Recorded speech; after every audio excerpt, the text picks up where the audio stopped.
Hi, everyone. I hope you can hear me. I'm just coming on here at this moment to let you know that we're waiting for Simon. We're hoping that he is able to get online. Apparently, his computer was destroyed last night, and so we don't know what's going to happen as far as that goes, but he had to go down and buy another computer. Apparently nobody or somebody out there doesn't want him to broadcast today.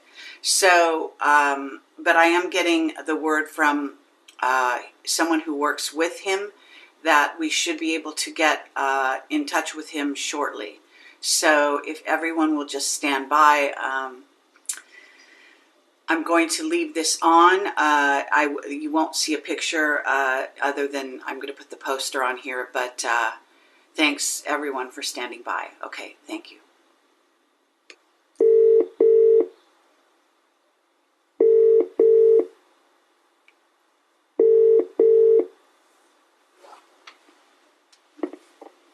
Hello, Kerry. Simon here. Hi, Simon. Well, glad to get you at least on a landline here. I'm very sorry to hear that you have had some problems. We are live, as you may know. Yeah. And sorry, everyone, that we won't have a video picture. I'm going to check with the chat and make sure they can hear us. So if hold on one second here.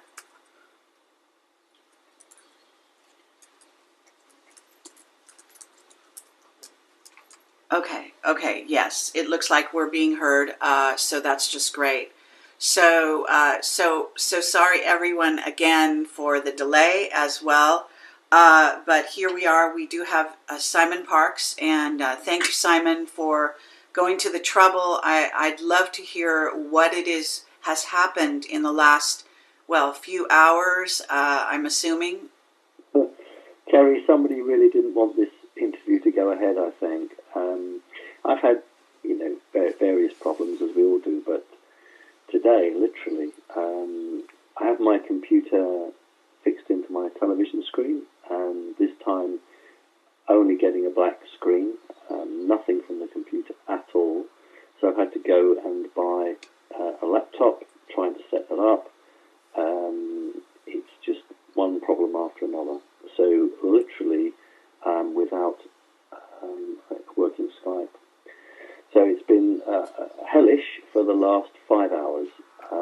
So I'm really grateful that we're able to do this by phone. There's too much. It's not coincidence. There's just too much gone wrong here at every turn. So at least we're on the phone. Absolutely. Well, okay, this is just wild. I because you put out your newsletter, and in theory, we're going to be talking about that. I thought it was quite an excellent newsletter, very interesting information, needless to say.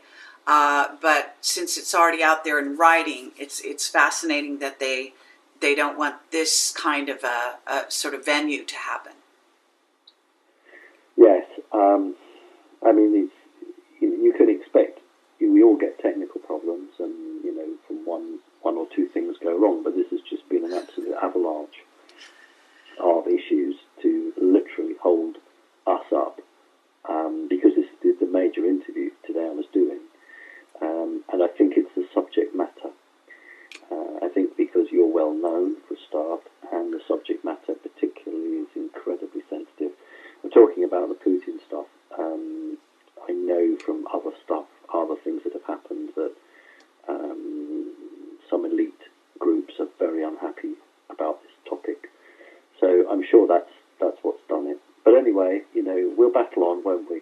Oh, absolutely. And thank you for persevering. I do understand some people feel that it's, they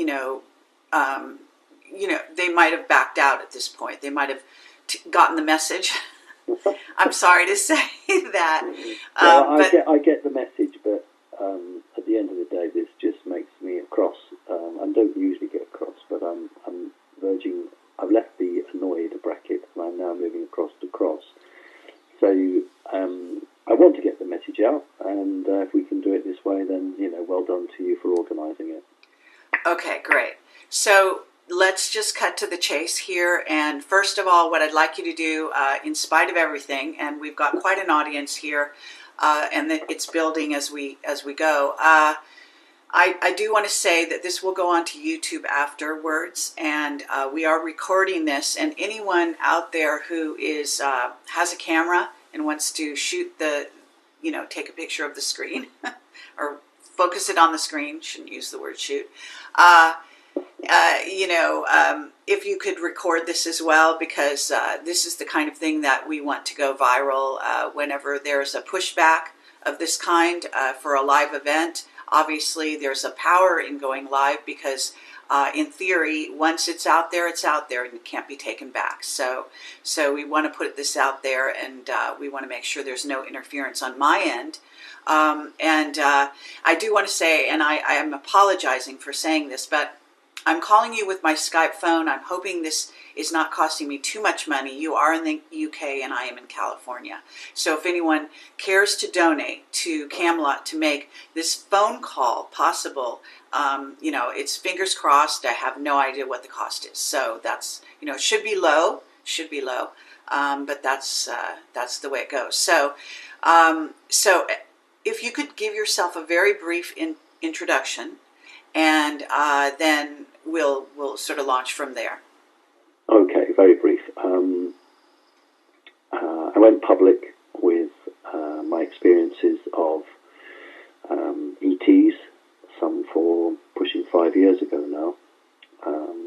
Talked about my biological family, their connections with the secret intelligence services of both America and Britain. And I was initially attacked by the media, the usual, trying to make me out as perhaps deranged or crazy or attention-seeking. And that changed literally when I was invited by the British Ministry of Defence to tour a space radar station in Britain. I got a 3-hour tour, and that completely changed all of the attitudes towards me, in the sense that people couldn't understand why one arm of the elite were attacking me, yet another arm of the elite was saying, oh, well, we'll let him look round a sensitive installation. And established media were phoning me up saying, well, what you're saying must be true, because if you were making it up, they wouldn't let you near it. And then in 2012, after I'd gone public with my story, I stood for election as a town councillor, as a politician, and was elected. And again, that was very difficult for certain people, because I had told everybody, made it public, and they still voted me in. So it was difficult. So some arm of the established media would attack me still, but many others were quite supportive. And that's really the situation we've been in. And recently, with the help of some good people, I've set my website up, and that's helped me to get my story out. But it's also meant that the attacks from certain negatives have increased. And today is no exception. So I had expected and hoped to use my tried and trusted technology here with the Skype, but it's absolutely been attacked, and I spent 4 to 5 hours just trying to make alternative arrangements, and haven't been able to do that. So I'm really grateful to you, Kerry, for ringing in. And I would say to people, if they've got a pound or two spare, or $1 to spare, please to donate that towards you to help you to recoup the cost of your phone call. Okay, thank you so much for that. One time I did have an incident in South Africa where I was on my cell phone, and at this time I'm on a landline with Skype, so that's where we're going. And I can say at that time I made a mistake and went live over the radio using my cell phone, and that cost me a pretty penny, as they say. So anyway, to move on, the global playing field is really what I called this, and what I that was sort of a summarization in 3 words of what you had put onto your newsletter, which can be found on the front page of Project Camelot portal.com, for those of you who found this by tweeting or whatever and never went to the page itself. So if you want to read the newsletter, it is on the front page under Simon Parkes. So I have interviewed Simon once before, and I do recommend that interview as well as background to this interview. But we're going to cut to the chase here. So if you can summarize the brief bullet points, if you will, and elaborate if there are things to elaborate on, and then we can kind of go deeper. What you said in your newsletter, it's sort of here and now information, and so on.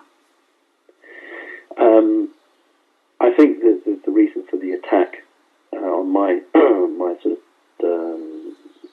communication equipment here is simply because the certain elites don't want to talk about the Russian situation and don't want to talk about President Putin and what's been going on. It's probably the most hottest topic now on the planet, and that's saying something. And I'm referring to politics within president's offices or prime minister's offices. It's the one subject. So I'm almost half expecting this phone call to be cut off.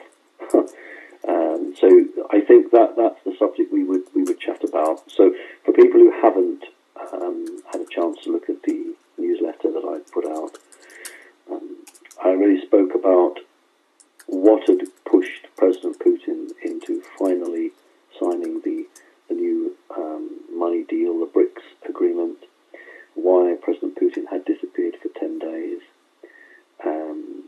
and how close to a third world war we actually came in the last 4 weeks.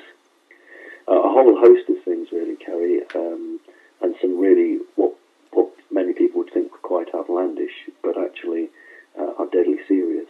So what do you want me to do? Do you want me just to quickly bullet point the main points of the newsletter regarding that, and then you could ask any questions from the audience? Well, I think that would be good, but I also think that if you would like to elaborate as you go, okay, sort of just let your mind go freely, and we'll go with you, and then we'll circle back.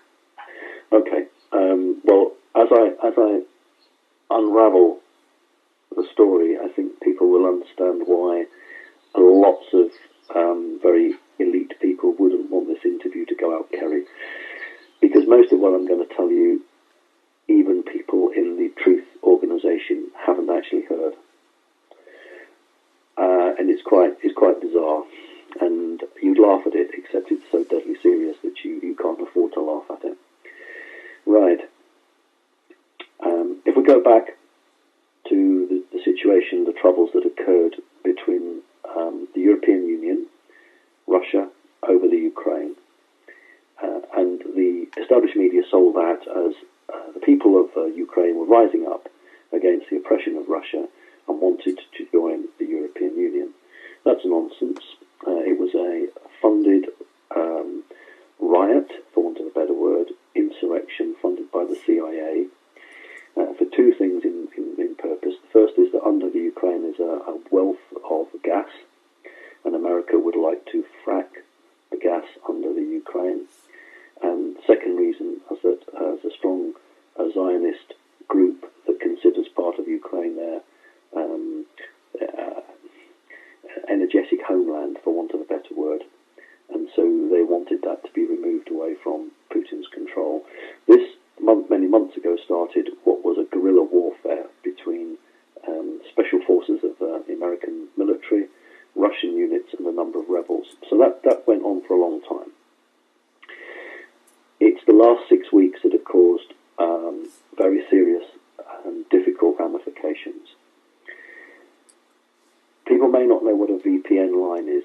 A VPN line is a special phone line which contains encrypted information that runs under most countries. So it's not like a telephone line. It's a line that secure secret organizations can actually send communications under the ground. Now, there is one that runs under the Ukraine, and 4 weeks ago now, the normal traffic was diverted from that VPN line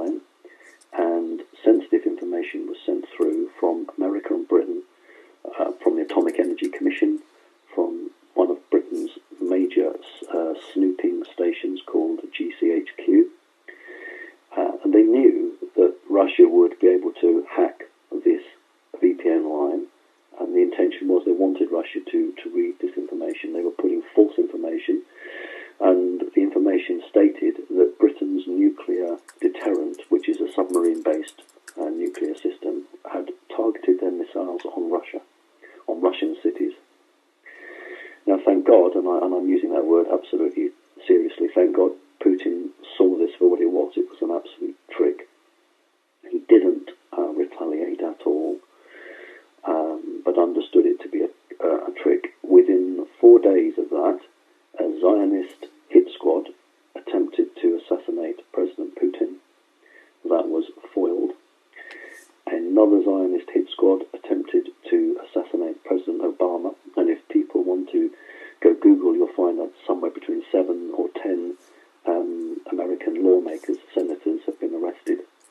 The charges are not very clear, but there is a link here. Both of those attempts were prevented and stopped. Now, when all this occurred, Putin was pushed over the edge, didn't declare war, didn't rise to the bait, took himself away, and he formally nationalized the main Russian bank because he wanted that to hold the Russian gold reserves and didn't want a private sector holding it. He then formally signed the BRICS agreement, and that's with China, India. You've got people like Switzerland who've joined. I think Hungary have joined. India, of course, being quite a key player now because they're building just like China. And so he signed that, and that was a red flag to the elite in the West, because he was basically saying, I'm not going to play your game, and you want a battle, I'll give you an economic battle. So we have a situation now where he can't go back on the plan. He is going to go for this new economy, this new money-back system of gold, and it's going to bring a very serious economic situation to the United States. Now, I'd originally been told probably in the fall of this year, probably in September, October, possibly November, which is traditionally a time when the stocks take a bit of a hammering. But recently I've been told it might be as soon as July. As a backdrop to that, at the end of last year, I predicted that Europe would take a financial collapse. And in February of this year, the International Monetary Fund, which is an American-backed organisation, put 50 billion euros into the European banks in February. They did it again in March, and I guess they'll do it again in April. And they've saved the situation in Europe, not so much because all these electronic zeros on a computer screen, but because they acted early enough. They started in February before any panic got in. So we're not going to get a financial collapse in the European zone this year. But there's a possibility of something happening to America unless they can do something, especially if organizations, companies, corporations start realizing that they don't have gold-backed money, and that to buy anything in from a country abroad that is gold-backed is going to have a problem. Now, in the alternative media, nobody seems to want to use the word devaluation. They like the word reset. And to be honest, we need to be truthful with people. We are talking about a devaluation. The only way, once this gold system comes into place, that countries like Britain or America can cope is if they devalue their currency. Now, Britain has devalued in the past, and what it does is it doesn't actually affect your buying power domestically, but if you are going to buy something that's come from another country, that can cost upwards of 4 or 5 times more. Now, in my country, in Great Britain, 45% of all the gasoline is imported. So we could be facing some shortages here. And on my newsletter, I just made the point that 80% of the world's shoes are made in China. So you're going to have to import shoes. That's going to have to come from one of these BRICS countries. So it's a massive political potential for some big serious changes. And that is why there has been such a kickback from the elites. I had an approach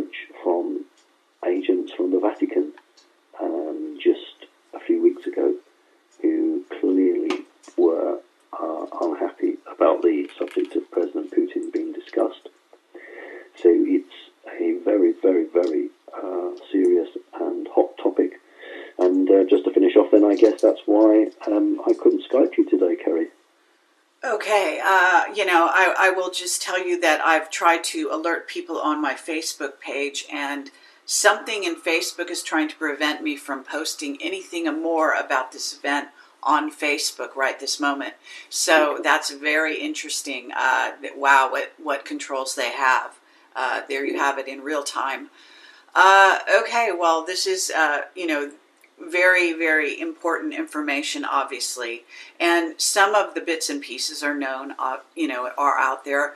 But lacing it all together in the way you have is painting a picture. And that's, of course, what they don't want us to do. They don't want us to add the dots, so to speak.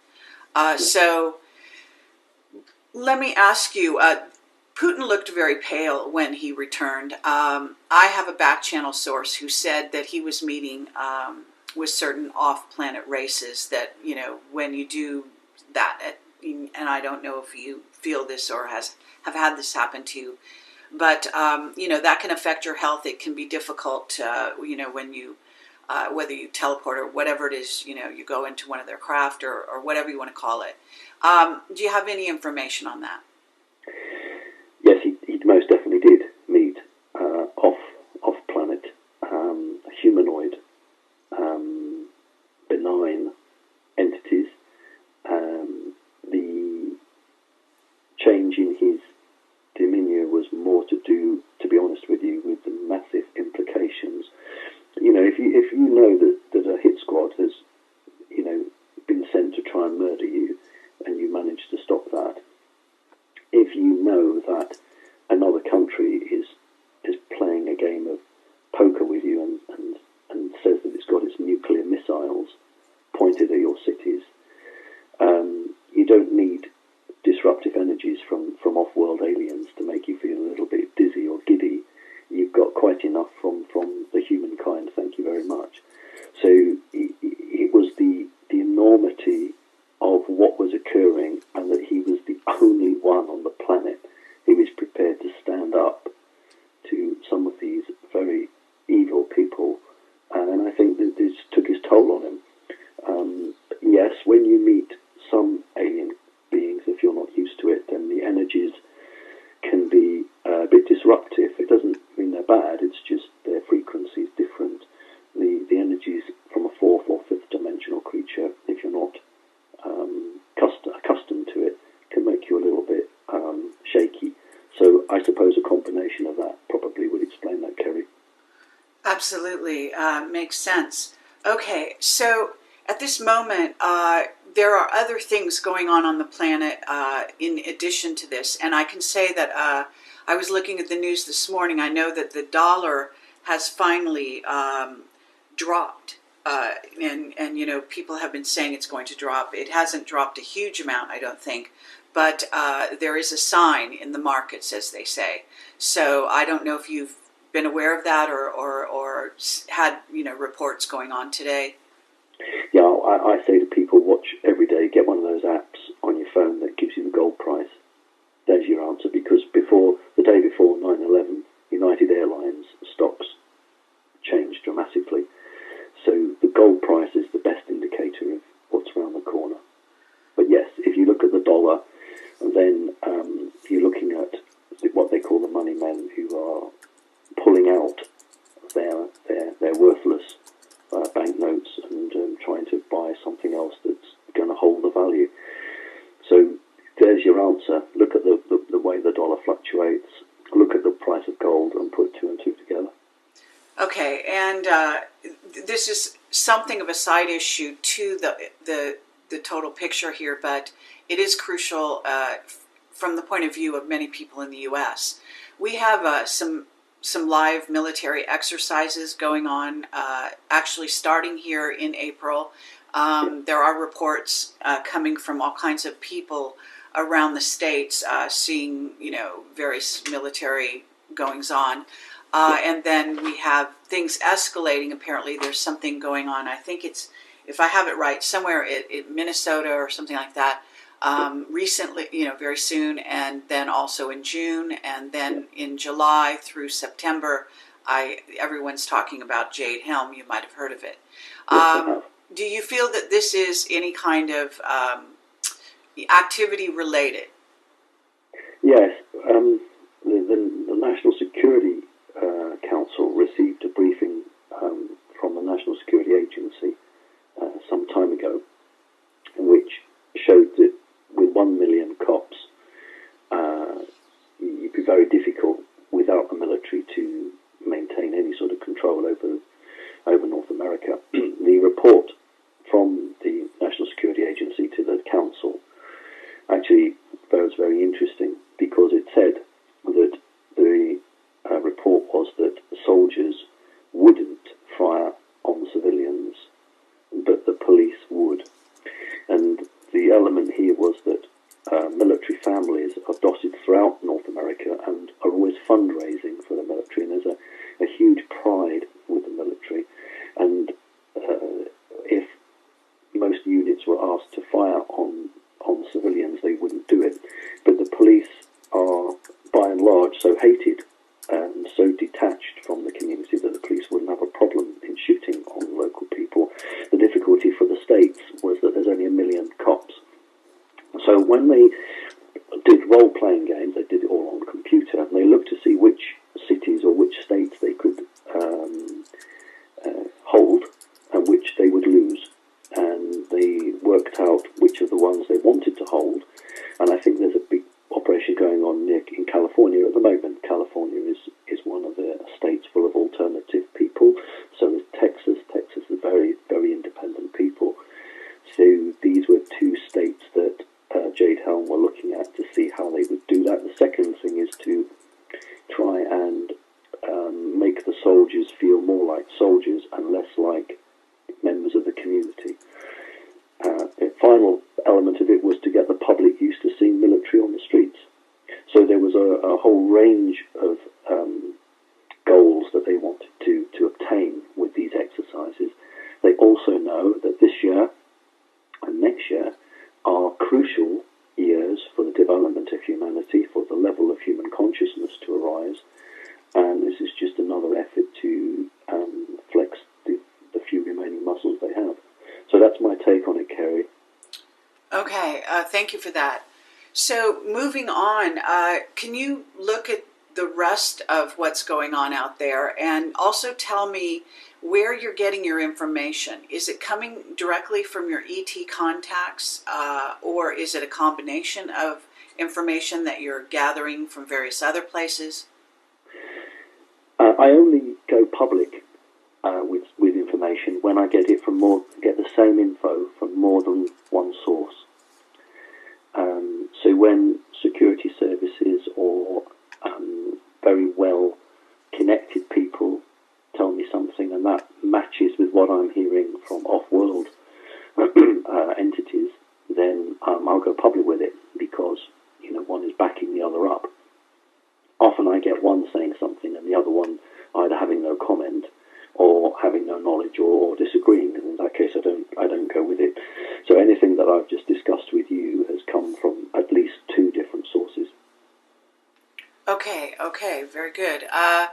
Now, I know that people are going to have their questions, and we did talk about this in advance, and we want people to ask their questions. So I will go down through those questions. But before we do that, I want to go back to actually a couple of things you talked about in the interview with me. Okay. And those were things about your training, in terms of your grandfather, Okay. and how that is maybe factoring into your understanding of the global situation, because that was very sort of key magical training, so to speak, in my view.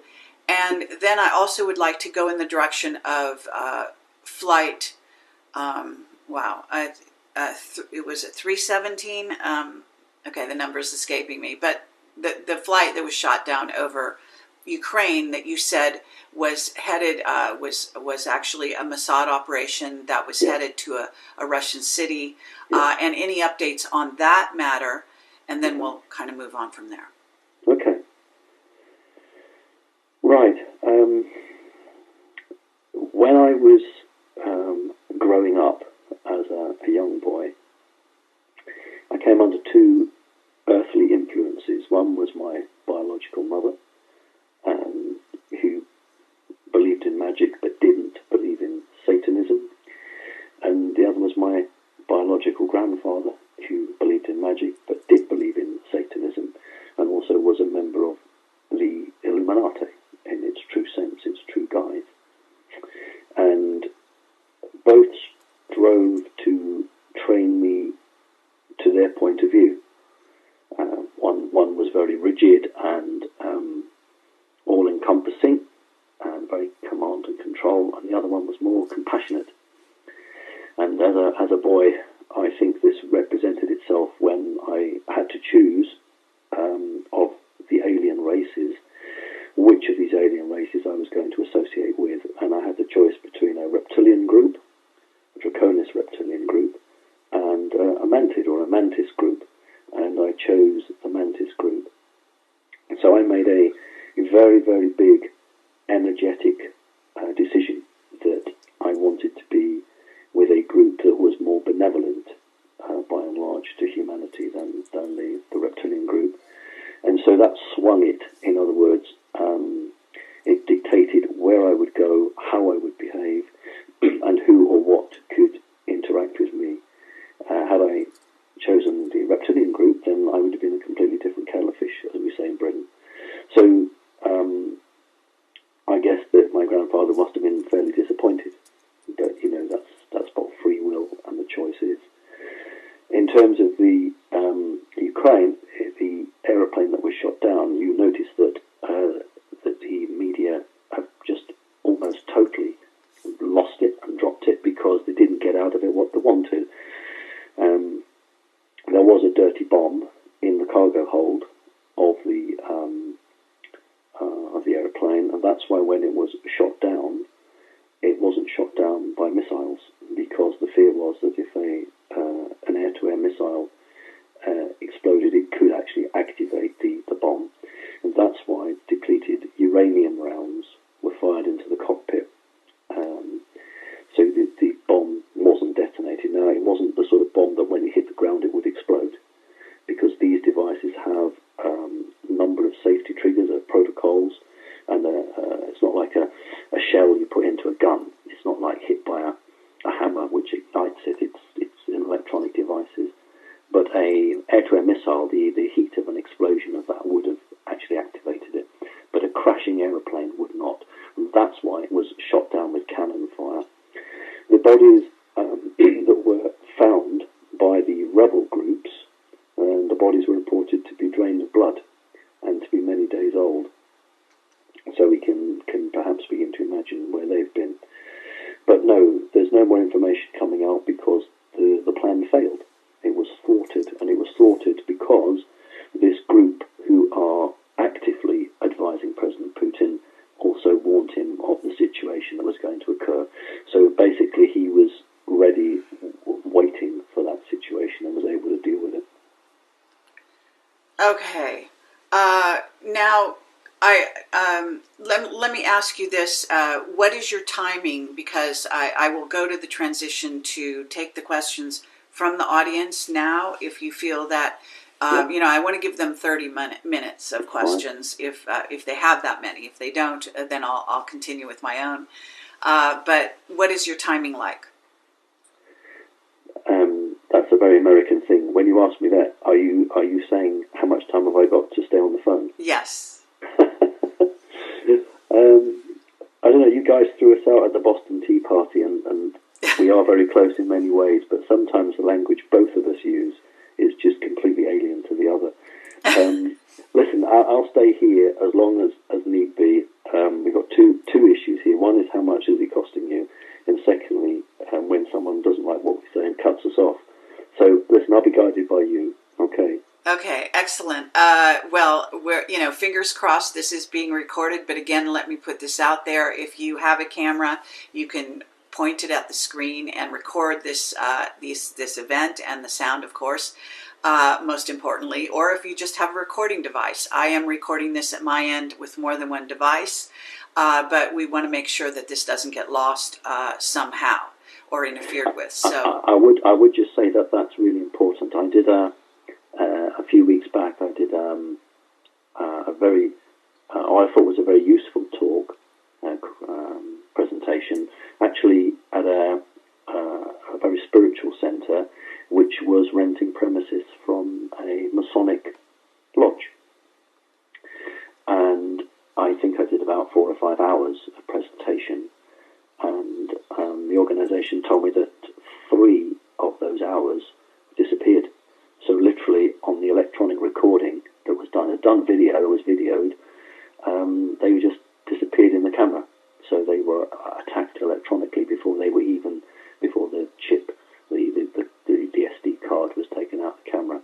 So it's probably wise to make several recordings because somebody doesn't like what I talk about. absolutely, there's no doubt about it. This kind of thing can happen, and Camelot has had these things go on since our inception, which is now 9 years into this project. So, as I say, that's why I put the call out. Again, if you are able to do that, that's great, and we will not object to you posting it on anywhere, your own recording. In other words, assuming it is complete and you don't add anything, that's totally great. So okay, well, I'm going to go and into the chat now briefly and look at the questions. I do want to ask you if you have a perception about what people are saying is Planet X or anything related to incoming bodies, what may be coming in the near future, that sort of thing. Okay. Well, the old guard, the elite, in several places on the planet, are expecting I put it very guarded in my newsletter. They're expecting the bank managers to come back. They're expecting the owner of the property, as it were, to return. So the elite are expecting at some point the Anunnaki, in the true sense of the word, to come back. And they would welcome them with open arms. Whether these people, whether they returned, would actually accept the elite in their position, that's doubtful. But nevertheless, it is predicted that their return is imminent. I sometimes have a problem with Planet X. I'm reasonably comfortable with a large foreign body entering the solar system in the next 2 years. It will not hit the Earth. It's not going to hit the Earth. There's a lot of panic going on about that. That's not going to happen. But certainly I am expecting some sort of foreign object to enter the solar system within the next 2 years, Kerry. Okay, well, I've never heard anyone say that they thought it would hit the Earth. Okay. I'm not sure who you're hearing from, but my audience hasn't brought that up. But certainly, I have done a recent interview. You may know of Andy Lloyd, a fellow Brit, and he studied this for 10 years. Lives very close to GCHQ, which means he does have some contacts there. And is propelled to do so still to this day. And my latest interview with him is on my front page for those listening and who are interested. He's very conservative about what he thinks, in terms of timing. But we're talking about something that is perturbing our solar system in some way, even regardless of the distance, and if it's moving one body or more than one body. I just interviewed Richard Allen Miller, who is a Black Project scientist, a physicist, very, very intelligent guy, who says he's been given information that there is a body somewhere in the vicinity of Neptune, which is interesting information. Other people are shooting objects that are seen next to the sun at this time. So there's a lot going on out there. I'm also told by a back channel source that there's more than one body, that, these kinds of things go on. There's also this G2 sort of cloud, they're calling it, which is not in our solar system, but is somewhere near the galactic center, if I understand correctly. And that's been talked about by various people. I believe Paul Laviolette, the scientist, has also talked about that. So we have things that could perturb our solar system. Andy Lloyd makes a very good case for something called angularity, a scientific argument that says that there's something that affects our solar system that it's not accounted for by any of the models or explanations for the way it operates, which is interesting. Sure. I think that some people are becoming confused because there are what has entered the solar system as some absolutely colossal spacecraft, absolutely huge, bigger than people can imagine. And when they entered, they were detected before they cloaked. So the military, Earth military, did actually detect them. And there is confusion between what is a Planet X and what is one of these craft. So from a scientific point of view, other planets can be affected by a mass, if that mass is at the right distance and is big enough. Now, some of these spacecraft are not big enough to affect a planet, its movement through space, but a large body, call it Planet X, whatever you want, would. So I think what is showing up is that there is something out there that is actually having an effect on the gravitational pull of other bodies in the solar system, but there are also others, huge objects, which are not planetoid but are metal-based. So yes, I think it's a very exciting time at the moment. Okay, and I agree with you. According to my sources, anyway, I have heard about these very large craft. Although, the information comes in and out of the news and disappears very quickly. Even the so-called alternative news. So and when you say they cloaked, I think that's probably extremely accurate.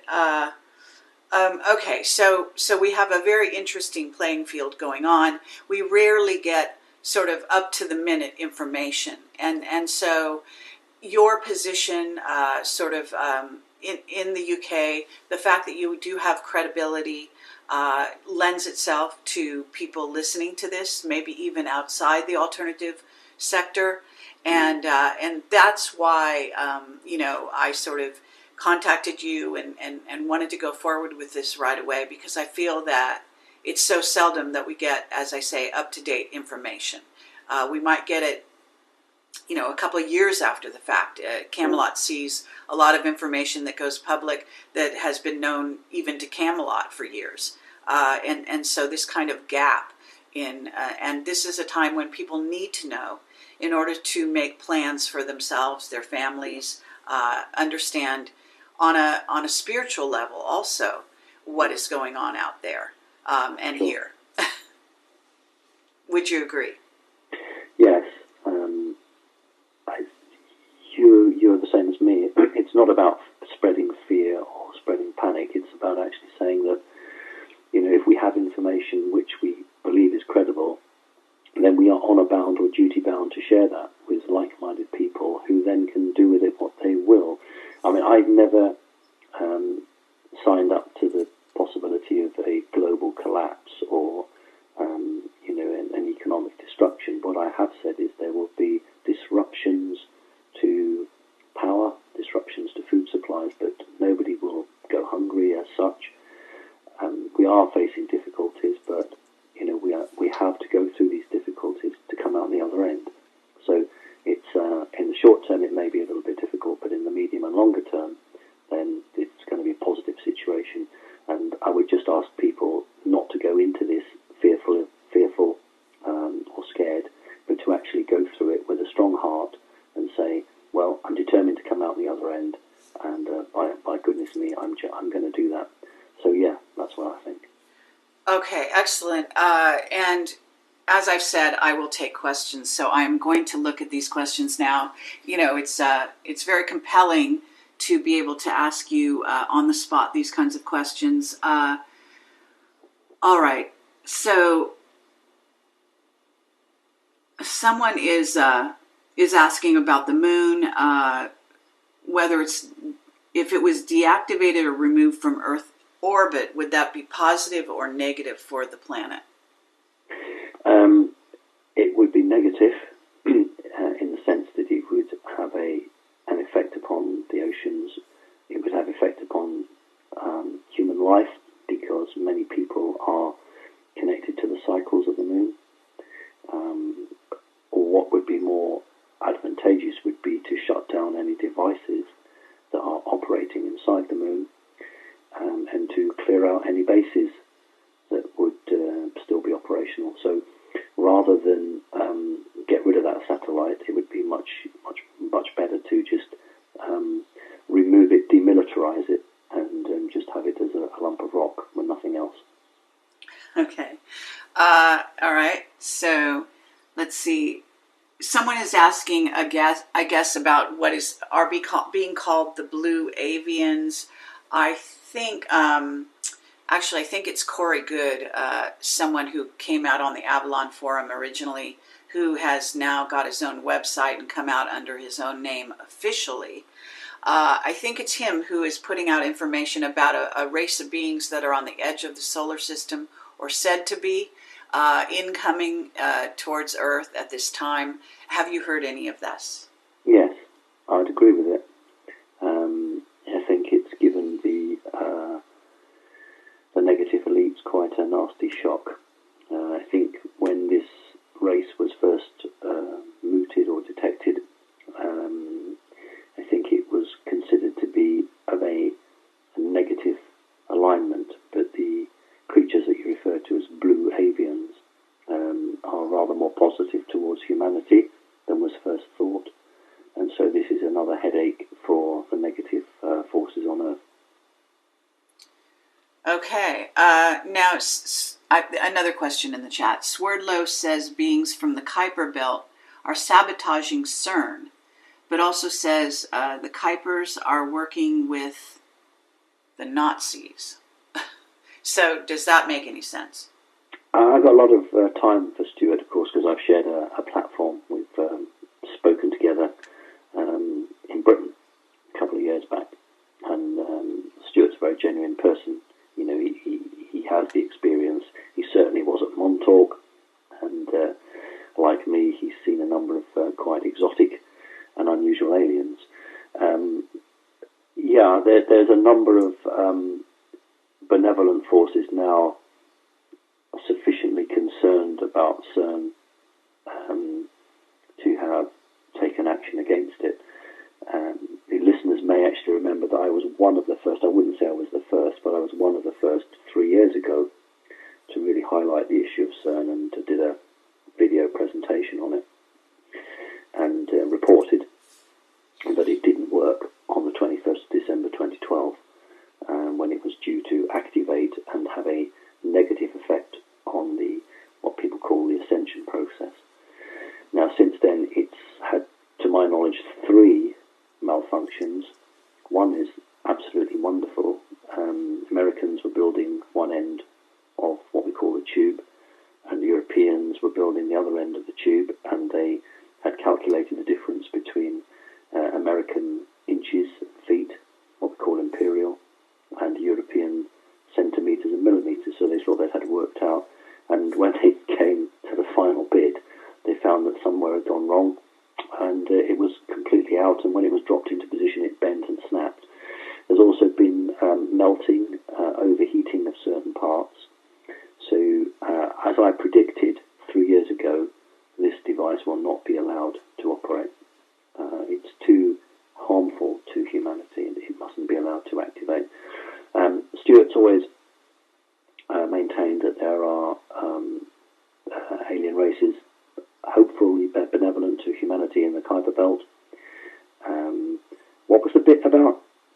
Did you say Nazis or something? What was they said something about the Kuipers, as they called them. I'm not sure what that means, but the Kuipers, maybe they're referring to the beings or something, or the person who typed the question, and saying some people were saying they were working with the Nazis, I guess. the Nazis, we mean the Fourth Reich, Yes. the elite today, or if we're talking about the Aldebaran group, that's knowledge. I can't say whether that particular race are working with them, but I can't answer that. Okay, fair enough. Someone else is asking, I did a very, what I consider to be an important interview about a week ago with Richard Allen Miller and Bob Dunn.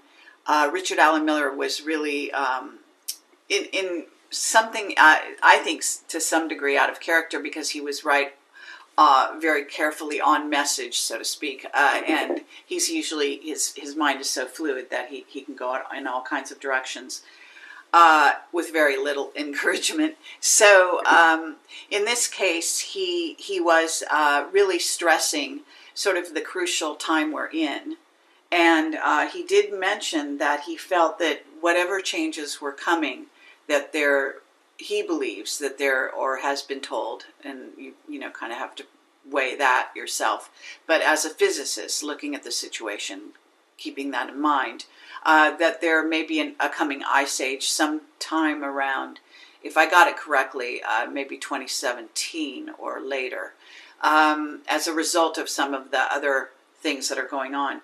Do you have any information on that? Well, I did say that a large foreign body was entering the solar system, and I also said it will not hit the Earth. In the past, the planet that you might refer to as Planet X did pass very, very close to the Earth and caused some of the polar caps to shift and melt. It is possible, but I haven't seen that on this timeline at the moment. Okay, yeah, I personally, on a personal level, I do have dreams of the future quite often. Dream visions is really what I call them, and haven't seen any sign, at least from my experience, in any kind of ice age in the future. Now, you're, I think, well, actually thinking back, you are aware of an ascension pathway and the notion of human ascension. And you did say that the ET groups you're working with have, in a sense, wanted to piggyback on in a certain way, that they've changed the way they operate in regard to humans, because they have now become aware that this would be a good thing for their race. And so it's changing the way they behave and think about humans and deal with them as well. In light of that, there's, to me, and what I'm seeing is growing evidence that we are shifting, and that shifting involves a lot of things. And some of these things that might have been threats with a direct physical sort of reaction, action-reaction, here on planet Earth, the Earth herself is also shifting. So we are shifting, the Earth is shifting, and as a result, what happens may not come out the way it has in the past. So do you have any thoughts on that?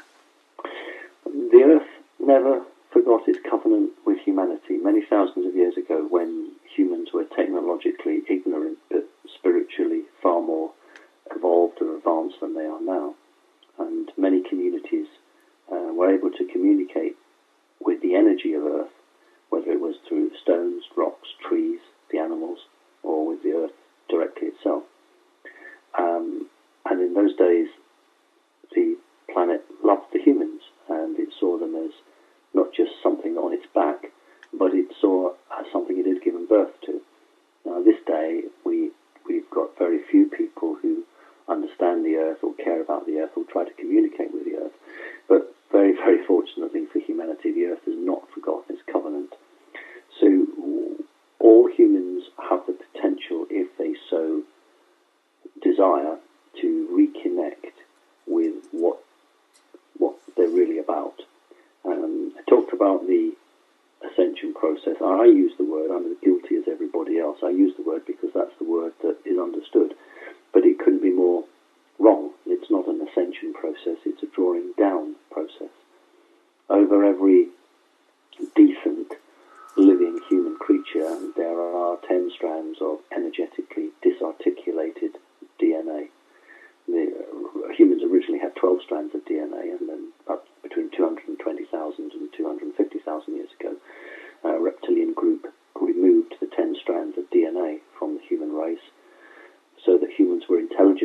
work and think, but not intelligent enough to outthink their captors. And so it has been. But the wonderful thing about the human DNA is that it seeks to rejoin. And we call this 10 strands of DNA our higher self. So we are drawing our higher selves back into our bodies, and we're on the verge of doing that. And that will be what is known as the ascension process. Now, when that happens, there will be the most cataclysmic release of human energy, human consciousness. Now, if an alien race that is currently stuck in the fourth dimension would to seek to be raised up on that, they will only be able to raise up on it if they are of the like pattern. So if you still believe in murder and killing and oppression, you're not likely to be accepted by the planet. You're not likely to be able to piggyback along. But if you, as an alien race, decide that your culture needs to be changed and that everyone is equal, then you have a much more hopeful chance of connecting. But there will be particularly one race that will try and get on it on the cheap, try and get ascension without having to change. But you know what? The universe doesn't work like that. So that group, I think, will be forever stuck in the lower fourth dimension. Okay. All right. Now, I am looking in the chat. Again, if you do have a question, put it in all caps. And as I'm looking, if you'll bear with me, just to make sure I'm not missing anything, it's easier for me to see it really quickly if it's in all caps. Just letting people know. Now, I'm not really seeing any exact questions right offhand. Are you aware of Kesh, and are you aware of the push back on free energy scientists, activists, etc., over the past maybe 10 years or more? Even Tesla was interfered with in that way. But are you aware of this sort of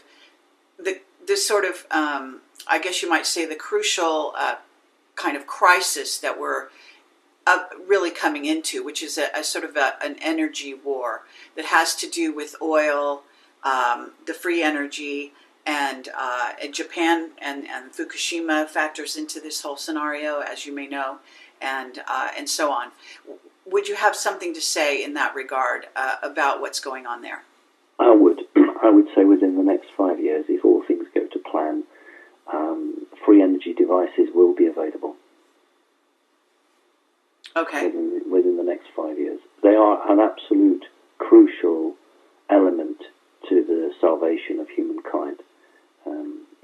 It's part of the pattern, it's part of the project, it's part of the agreed plan to free humanity from corporations, from poverty, from disease.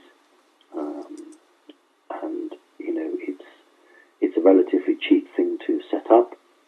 And once it's been set up, then it will just carry on working as long as it's maintained. You can't go and sell them on the street corners at the moment because you'd be arrested. But once human consciousness makes a move, then I think there will be a opening for such devices. There are many people actually who know how to make them, and they've been made for a very long time. But it's actually marketing them, it's actually advertising them, it's actually getting them out there.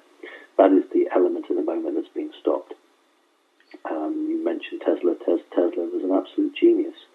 But Tesla was only reinventing what had already been discovered many, many hundreds or thousands of years before. And I always laugh when I read, such and such a person discovered gravity or this, that, and the other. No, they were just rediscovering it because we knew it and we forgot it. And now we are slowly but surely crawling out of the quagmire, out of the mud, and we're beginning now to reevaluate who we are and where we've come from. And that, for many people, Kerry, will be a very painful process, because for those who are listening to this show, I should think all of them are enlightened people, or nearly so. They'll just sort of nod their heads and say, well, we expected it, and, that's the way it is. But for the vast majority, 75% of the population, to need support. They're going to need help. The whole world will turn upside down. So we will need devices like free energy, because if the corporations begin to crumple or implode, we are going to need something alternative very quickly. Okay. And you are aware that they are being, that they've been attacked and killed over the years, etc. Right? Well, yeah. Well, what the first thing is, if you can't beat them, join them. I mean, what they've attempted to do is to buy the patent or get the person to work in their university or in their organization. If they haven't been able to do that because the person has a very high ideal, then usually these people are reported to have committed suicide or to have gone missing and never to be found again. So it's the old system of, if you can't control them, then you kill them. Yes. Okay. In terms of Japan and China and the world stage, there have been a number of attacks on Japan. There's quite a bit of concern about Richard Allen Miller, in fact, is one such person who has studied the situation at Fukushima in depth and is highly concerned. He also, and many of my back channel sources are saying that there will be another hit on Japan, and that will sink a good portion of of that small country, and that they have made arrangements for, I think, purchased islands in the Kamchatka region off the coast of Russia, and that even the Chinese are supposed to be making room for them somewhere in the middle of the country, although it's not certain that the Japanese will take them up on that. Do you know anything about that situation and the situation that has to do with the radiation? Right. Well, the initial hit on Japan was supposed to have sunk all of it.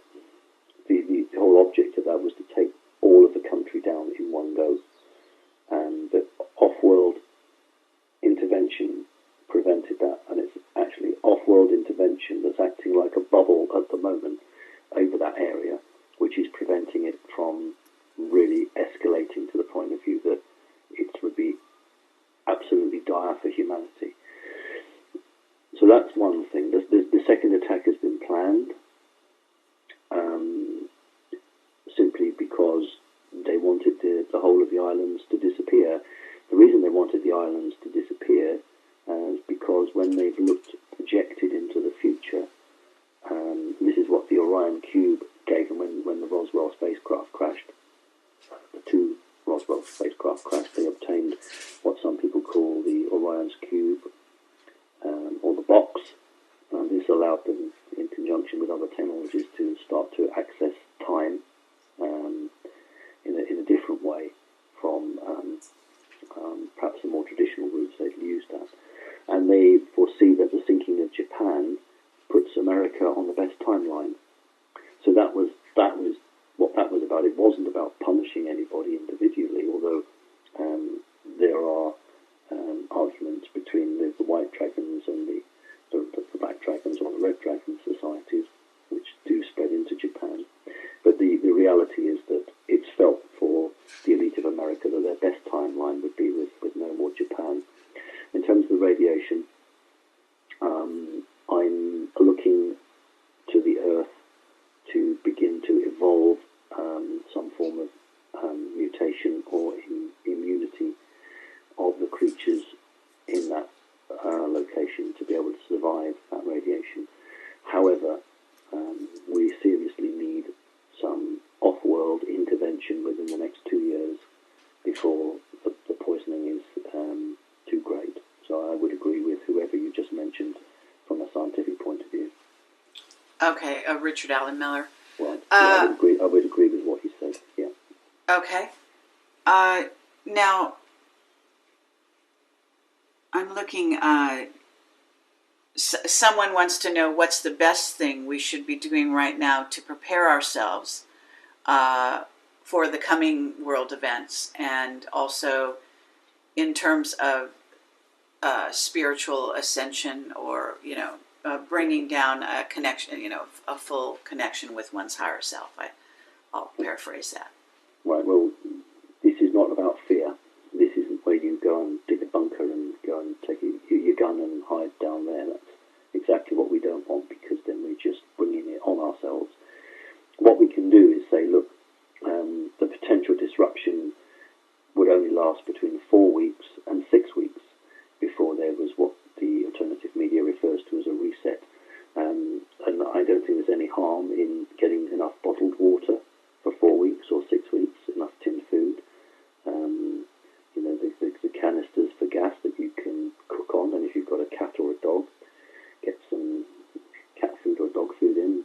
It's not about panic. It's just about being careful. That's the practical side. Now, in the energy side, yes, there's a heck of a lot people can do. They can start forming into psychic groups, spiritual groups, and they can then, working in unison or organisation, they can then look at areas of the planet or individuals on the planet and then send healing to that part of the planet or those individuals. Or they can directly battle with anything. If they're sufficiently strong and they're well guided, they can energetically, psychically battle with anything that's not so good. But I would caution great care with that. And on my website, I've put a call out for anybody who is decent, loving, kind, but is a strong warrior, to put their names forward so that I can bring together groups of people with psychic abilities. We can just do that, and I've just been absolutely amazed. I've got over 300 people have put themselves forward, so I've got a big job in going through them to see who we've got. But this is what we can do. We can look after ourselves, we can look after our families and our friends, but we shouldn't just leave it there. We should look after people we don't know, because they are... I often, when I talk to people, Carrie, if I can just give this, I give an analogy. I want you to imagine an apartment, and in this apartment are 2 children, brother and sister, 7 years old, and they have a mum and a dad. And one day, mum and dad go to work and never come back. But midnight, every night, a black guardian, let's just call him a black guardian, comes into the apartment and he provides food and water so the children don't die. And then he gives them religion, and he teaches them that they're sinners, they have no power, and that only God is great, and they need to get on their knees and give their power away and ask God for forgiveness. And then he gives them history books, and he gives them a completely false history. So when those 2 children leave the apartment and they grow up, they have no idea who they are, where they came from, what their history is. They believe that inherently they are not good, that they're sinners, they can never be good, and that only God is good, and therefore they need to get on their knees and pray. And they are, without any skills, they are violent, they're angry, they have tantrums, they stamp their feet, they lie and cheat, and they're completely out of control. Well, that is the human race. But the problem is, these people are this way because they've been lied to. They've been tricked and lied to. So when we meet people, yes, we shake our heads and think, oh, goodness me, they just don't get it. But that's because they've been conditioned in the matrix. And so what I say to people is, be patient, don't give up, and understand why these people are the way they are. They walk around like zombies. They're half asleep. But that doesn't mean that we give up. So all I would say is, protect yourself, protect your family, but don't give up on the rest of them. Okay, excellent. I'm going to be asking, actually right now, the chat. Sometimes there's an interference and we go offline and I can't tell from my end. So I just want to verify with everyone that they are hearing us and that the sound is good. And please understand that Simon Park's computer was attacked. If you've joined us later in the program, it was destroyed, as I understand it. You had to buy another one. Yeah. And you had other issues as well. In just a few hours before this live broadcast happened, which is why there is no video. Actually, I'm here, and I'm simply, showing the poster most of the time, trying to remember to put on the video when I'm talking, but I don't always remember to do that because I'm the only operator, so I have to think and do like 10 things at once. So at any rate, conducting the interview at the same time as worrying about whether or not you can see my face is kind of a strange combination. But so if you don't mind, most of the time you will see the poster with his face, Simon's face on it. So I appreciate if people will. I have been asking people while this is going on to tweet and Facebook it so that it will get out there, so that people that have joined us later, that's fine. If you want to ask questions, put them in all caps in the chat. Simon is giving us quite a bit of time here. We're very grateful to have that time with him, and obviously they didn't want this to happen here, this meeting, and so thank you very much. This is a great opportunity for you, if you're in the audience and you're live with us, to ask the questions that may be burning questions that you've had all along. Simon does have his contacts. It doesn't mean that this is his answers are the end all and be all. I don't think he would even say that. But it's certainly, he is a British councillor. He is a public official in that capacity. He was voted into office in Britain. That gives him a certain degree of credibility, if nothing else, in terms of the mainstream perception of reality. And on top of that, as you can see, he's a very well-educated man. His background with regard to his family is crucial. So if you're not familiar with him or his background, then I encourage you to watch my prior interview with him on Project Camelot, portal.com. And then this will be going out viral. And I am encouraging other people to record it so that we make sure we do have a recording and that it does go out there. Okay, so that's just taking care of a bit of business really quickly there. Some people are asking about the bloodline question, and you yourself would be of a certain bloodline, and I know that you relate to these two ET groups, the praying mantis and the reptilians, or a certain group of reptilians, I would imagine, but as which there are several. But can you elaborate on your understanding of the sort of bloodlines and what is going on with that game? Okay. Within the Illuminati, the understanding of bloodlines is twofold. One literally is the blood group, but the second one is the soul. If we have to understand in the West that the human body isn't that important. It is a carrier, it's a vehicle for who you really are.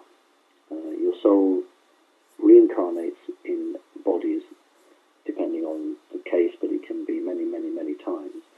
And although it will seek out bodies that are similar in shape and look, there will be differences. However, a particular soul with a long heritage will seek to only incarnate in a bloodlined body that can trace a direct link back to the time that that soul incarnated on the earth. So, for instance, if you were around at the time of the Sumerian city-states, and you were part of the controlling group there, or let's go forward in time to ancient Egypt, and you had a position of power or responsibility there, and you reincarnated again now, your body would be considered bloodline, because the soul would not incarnate in a body unless it had a direct linkage back to those times. So the Illuminati look on people within their faction as bloodline, because they can all trace a biological link back to a certain time in history, or they can trace an energetic time back in history. So if you are in the Vatican, and if you are a member of the Illuminati, you might be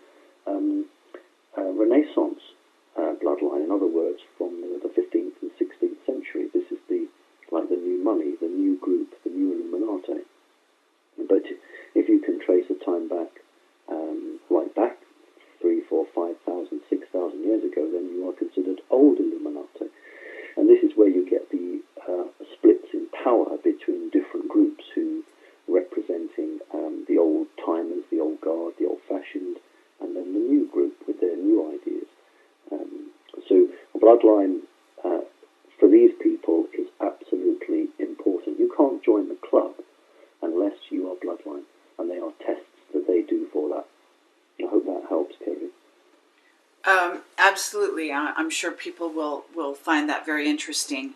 Okay, let's see. Are there any are there any countries due to conflicts or geographical location that are in danger of possible coming world events? It's a rather general question, but I understand what they mean. Okay. And there are a lot of people I speak to who have young children and are fearful for their children, and I can quite understand that.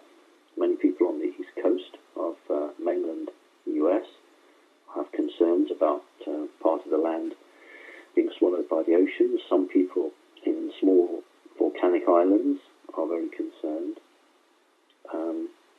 All I can say is that I can definitely say that the timeline that we are currently on does not carry with it natural disasters.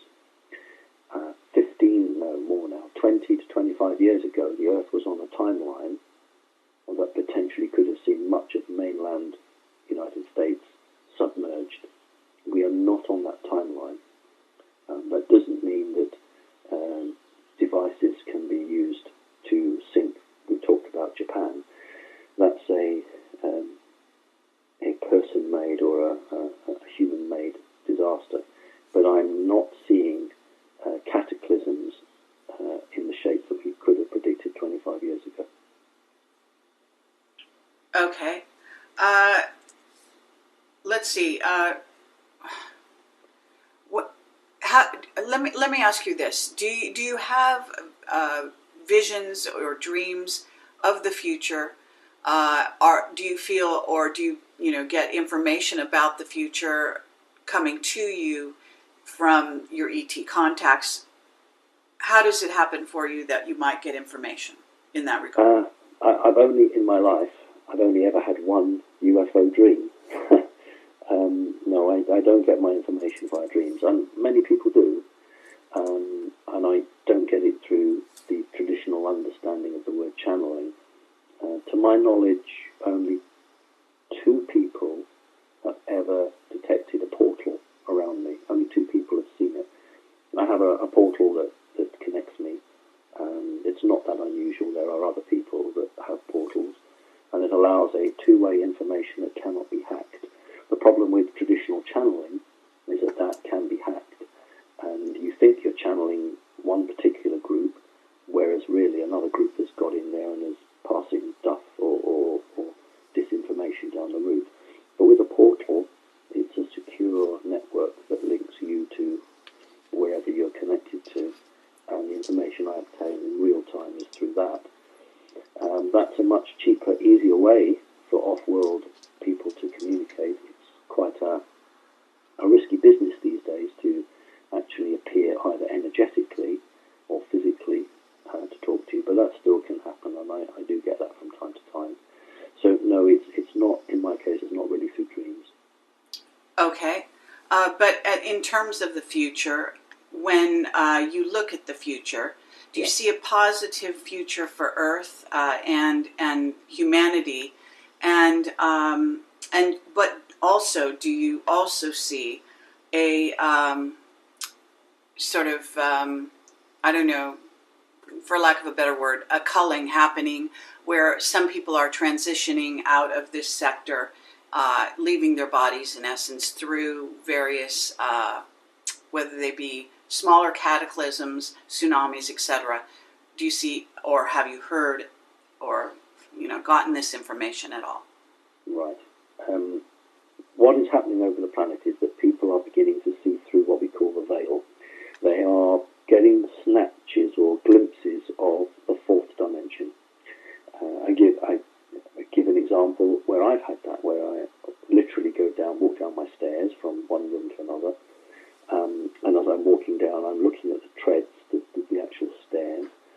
one of them had appeared to disappear and to be like a 1,000-foot drop.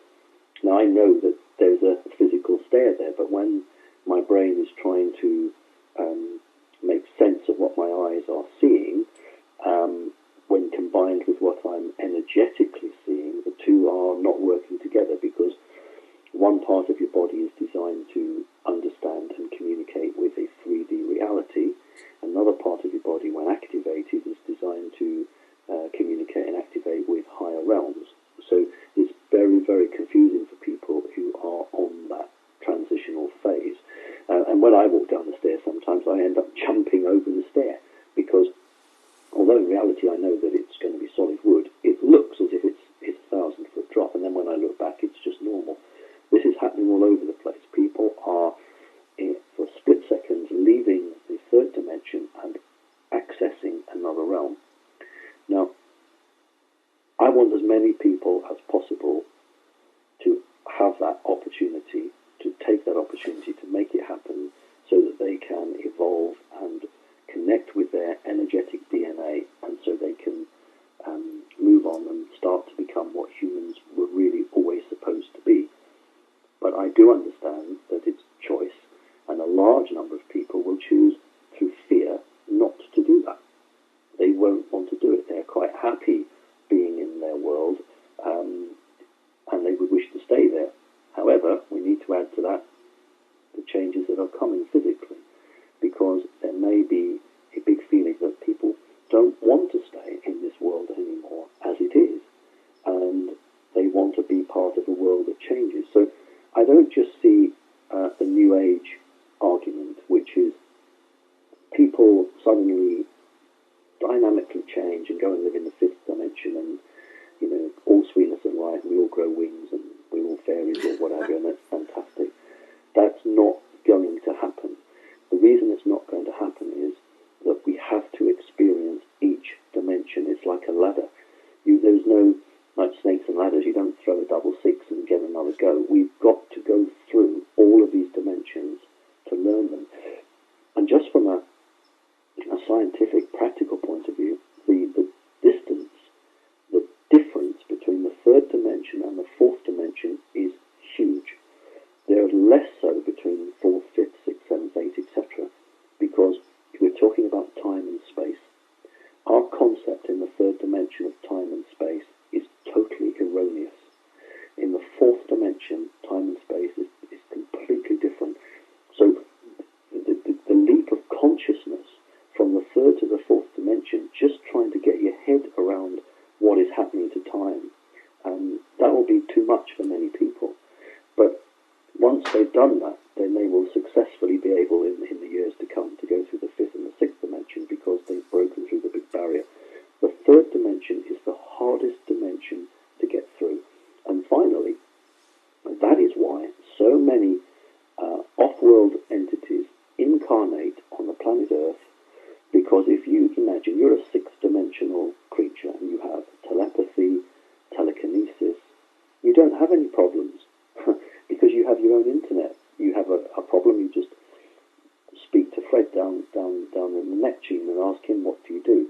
So what they'll do is, if they feel they're spiritually not developing, they'll come to planet Earth, lose the ability to have telepathy, lose the ability to move solid objects, where issues are right in your face, and the only way you can overcome them is going deep into your soul and searching yourself and testing yourself, and then hopefully coming through.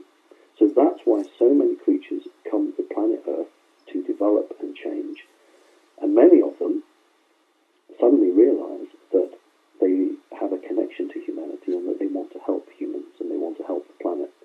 So it's a very useful dimension, but the human race now on this planet is ready to leave that dimension. Too long been held down, too long been held as a slave, and it's time to wake up, it's time to develop, and it's time to move on to the next dimension. And finally, the fourth dimension is where some bad guys exist. So there has to be a reckoning. And the question is, can we try and have a diplomatic solution before that reckoning? And at the moment, that's what's going on the planet. Attempts to have a diplomatic agreement before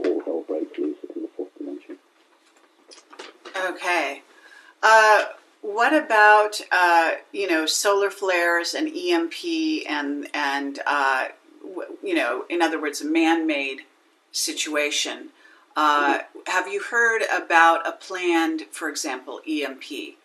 Yes, but let's talk about solar radiation. Solar radiation actually, as a solar flare, is very important to the development of human DNA, energy DNA. And alien craft have been doing things with the sun to regulate the amount of energy it releases, because it is directly related to the development of humans on the planet. In terms of human-made devices, the old Illuminati idea was to detonate a dirty bomb. If you couldn't steal a nuke,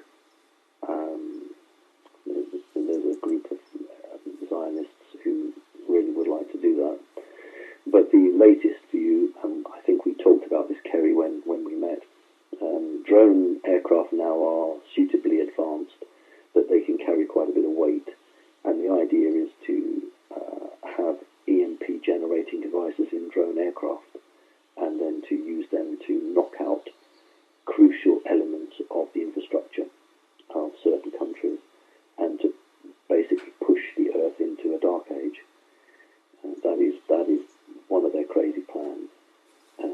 So that's very real. Okay. But, okay.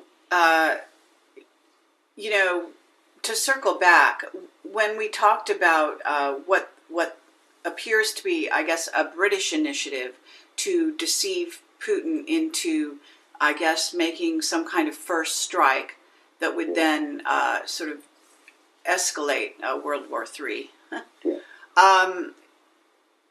Can you elaborate on that in the sense that what you think is the thinking, or what you've been told is the thinking behind that move on the British side of things, and what support they have, whether it be from the Mossad, Israel, the United States? In other words, are they acting unilaterally? Are they working as a group of nations to have done this move? Because it's very gutsy, or whatever you want to call it, but it's cataclysmic in its results, and so I'm just curious what you've heard around that story. Okay, well, I need your listeners not to think about America, Britain, France, Canada, but just to think of one world government. So it isn't that Britain did this or America did that. It is the group of individuals who have self-styled themselves as the government of the world. So all they do is use the resources of their assets in different countries.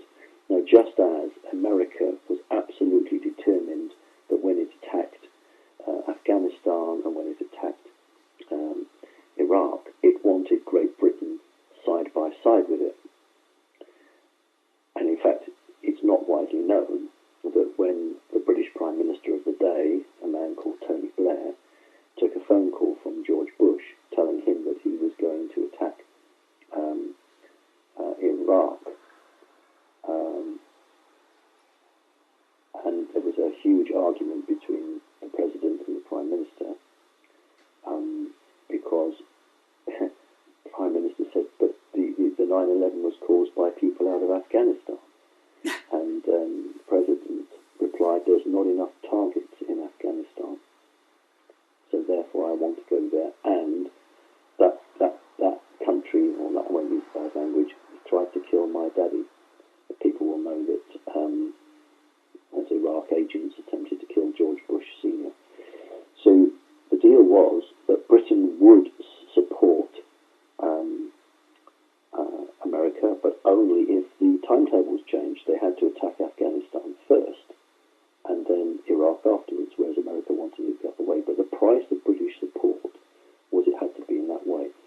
So Britain and America are always seen as the key players. America, because it is still the world's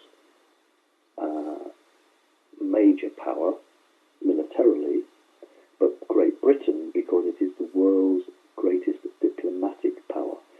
America's always wanted Britain to be by its side because it was a combination of diplomacy and military force. So it isn't that Great Britain, it was just that there are 5 or 6 of the people, part of this great family, who were in the position in Britain and could pull the strings. So it is a self-styled one world government that operates in different countries and uses the country's flag or banner or label when it suits them. So what was the object? Yes, the object was to utterly destroy a large portion of the population because these people have their underground bunkers all ready to disappear into. Okay.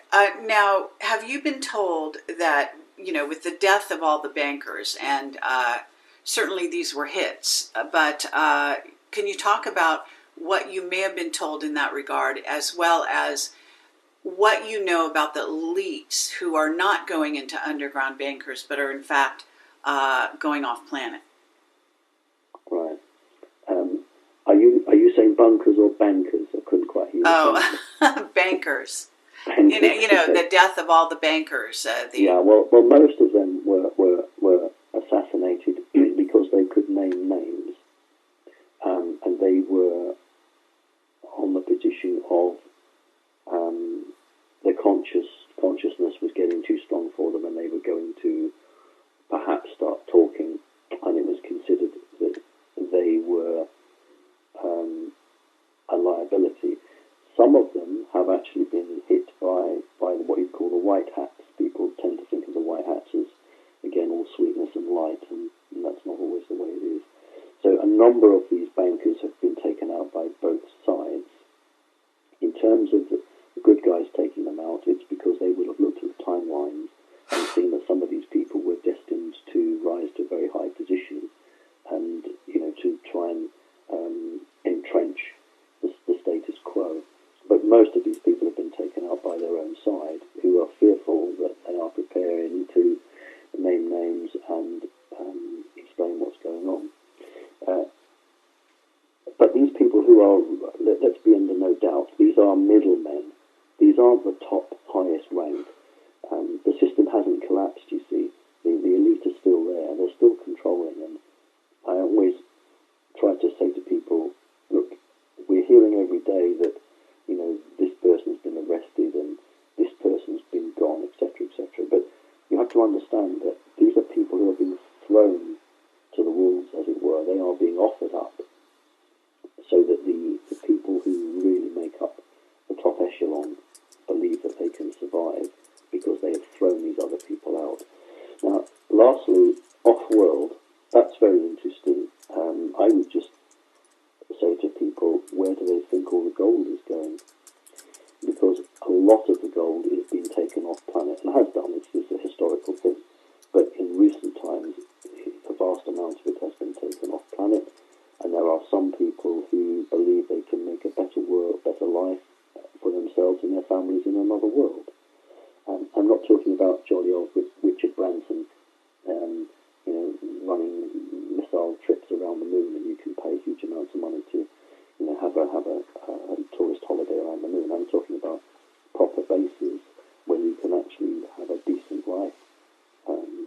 So yes, there will be some people who will decide that it is better to be off planet because they don't want to face the music. There will be a time when these people will be called to account. So yeah, let's just see how it develops. Okay. What about the and let me just second the gold being taken off planet. I've gotten that from many of my back channel sources, Okay. so I have to second that. In terms of there was an incident, I guess rather recently in Texas, where somebody was reporting that there was a laser battle with perhaps ETs and people or military at that base. Did you hear about that incident, and do you know anything about it? The thing is that this is not an isolated case. This has been happening consistently for the last 4 years. Before 2012, actually, as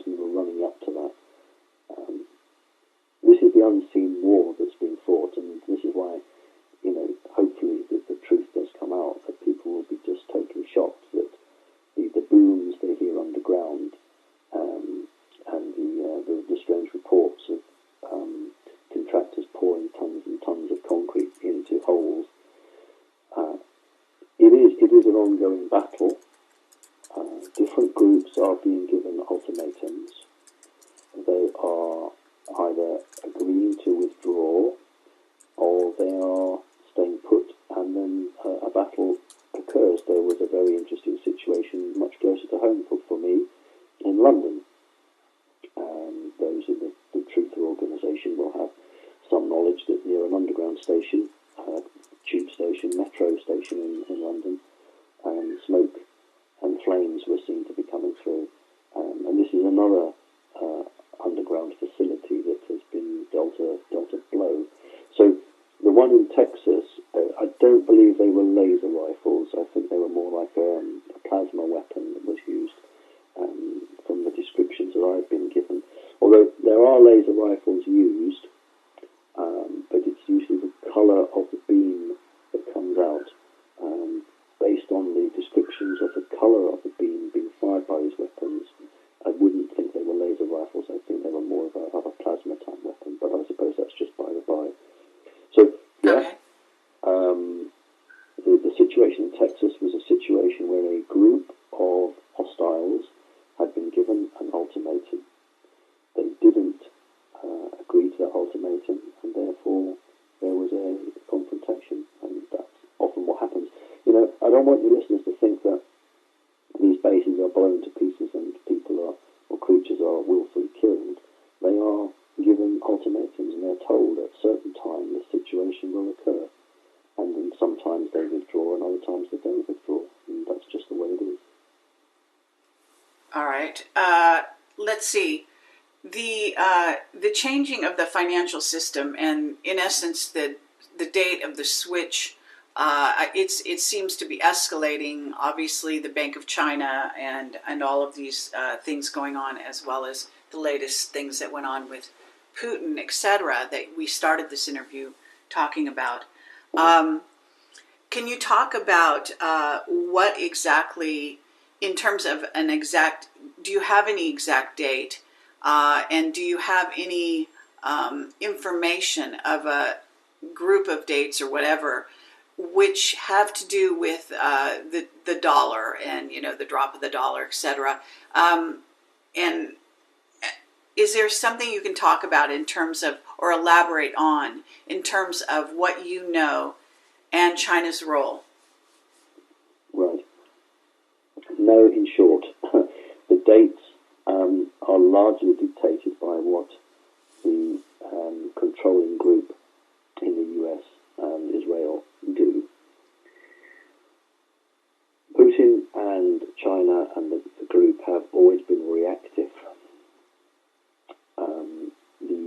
Any potential economic distress will only be caused by a gold-bearing currency dictating terms. In other words, if two neighbours, one neighbour in one house has a gold-backed currency and one neighbour in another house does not, but if the neighbour with the gold is happy to accept the other neighbour's value, then there's no distress at all. But if the gold-backed neighbour decides that I don't want 5 of your dollars anymore or whatever, I want 20, that's when the distress will occur, and the dates cannot be predicted until that decision is made. Now, those decisions haven't been made, to my knowledge.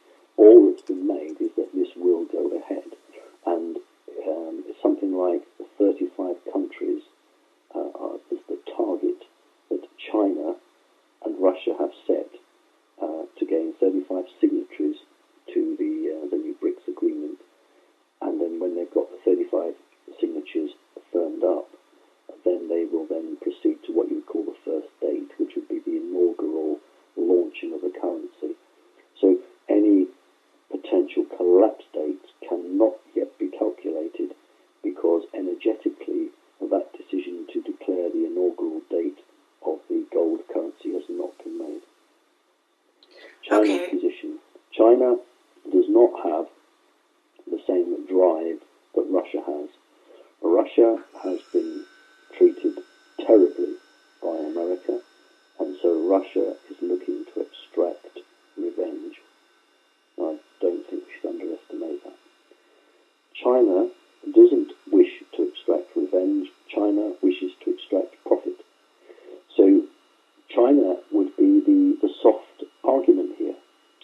Russia might say, I don't want to do this, or I don't want to deal with this, and China would say, yes, but we can make a good bit of money here. We could really do this.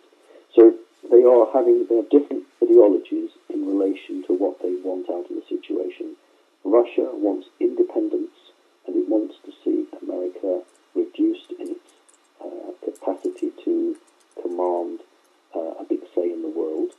China doesn't give what we'd say in England, doesn't give a sausage. All China wants is to be as profitable and to make as much money and to own as many other elements in other countries as it can. So China wishes to become the banker and the powerhouse of the world.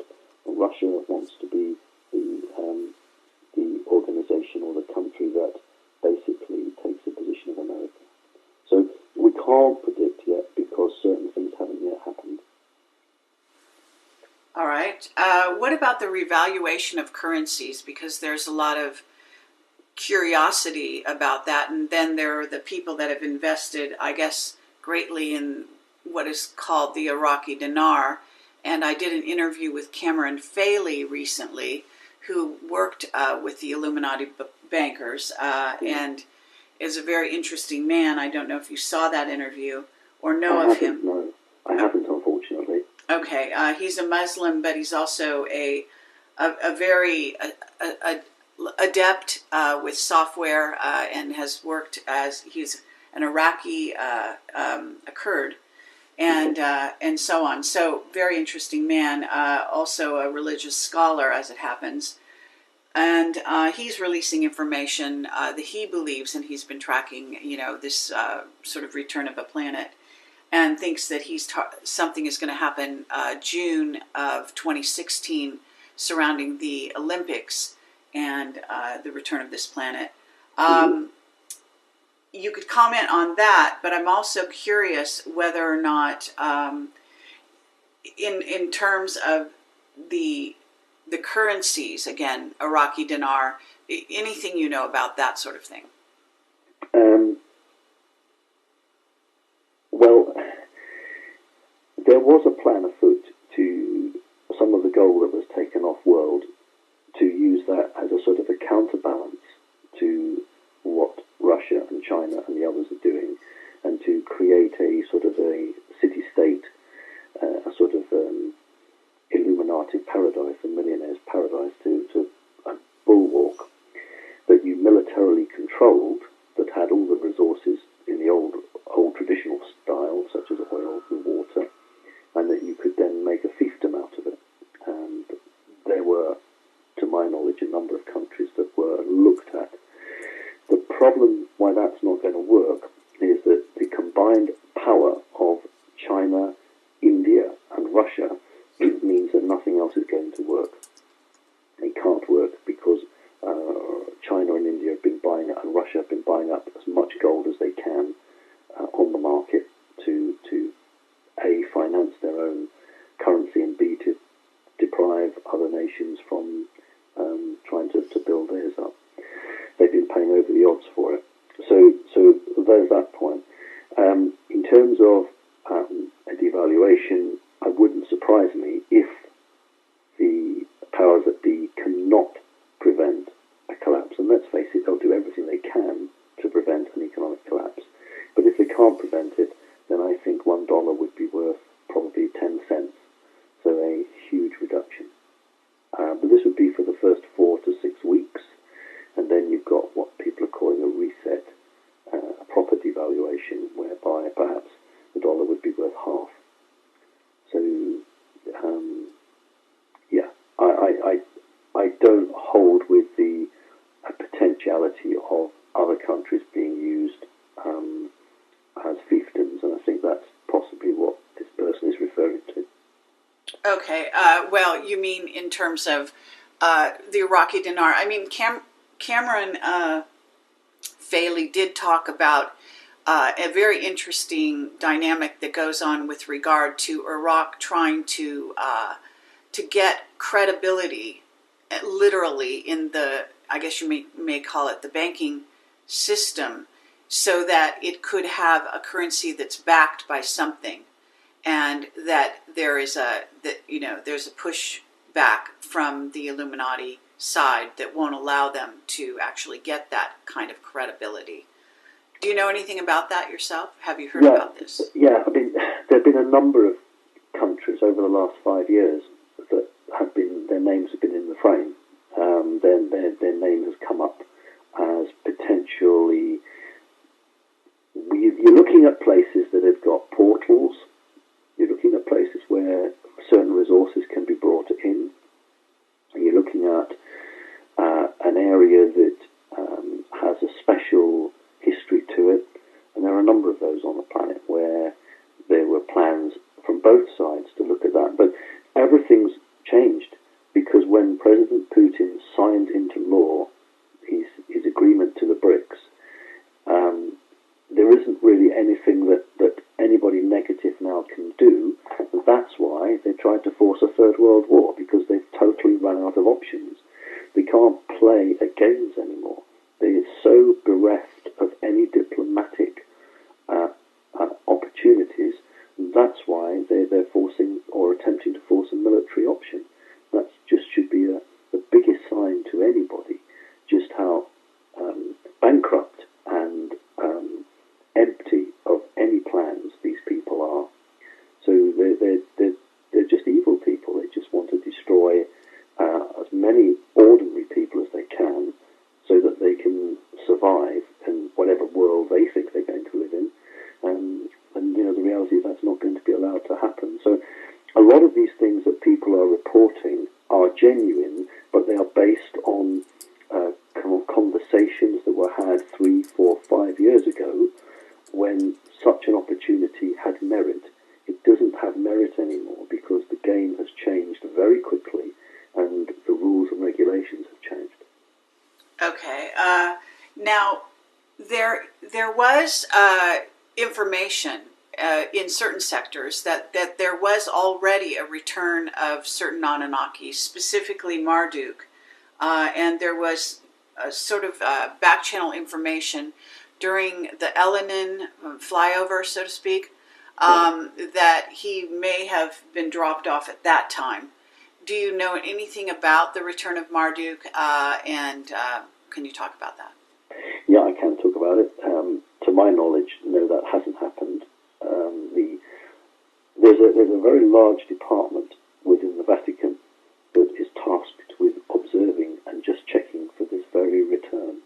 And in fact, I think I mentioned it in passing earlier on in our interview. Yes. I call it the bank manager is supposed to return. They will be the first to know, and I can tell you honestly that they have had no information that entity has returned. They are still waiting for them, and to their knowledge, that person or that creature hasn't yet returned. So my best answer is, well, the Vatican are still waiting. So I think the rest of us are as well. Okay. Someone is asking about the flat Earth. What do you think about that? Right. If we're talking about a holographic, a holographic hard drive, a creation within a multiverse, each verse within the multiverse has its own reality for beings to play out and experience in. If that's what the person's referring to, then yes, I fully accept that. Okay. Yeah, and let me say, it's kind of an interesting sort of disconnect there, because it has to do with how you visualize material reality, so to speak. Yes. And I also think that I've always sort of thought it was very funny. I don't literally believe in a flat Earth, certainly, but I can say that the notion of a planet, it's a net. It's a form that captures other forms. So, or is used sort of as a platform, if you will.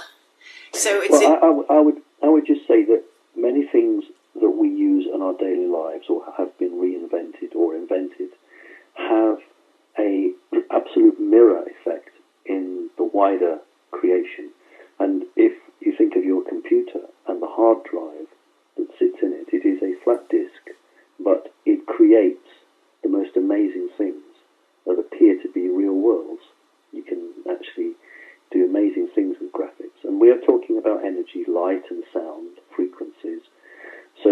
I'm quite open to the idea of each universe making up, making up the multiverse.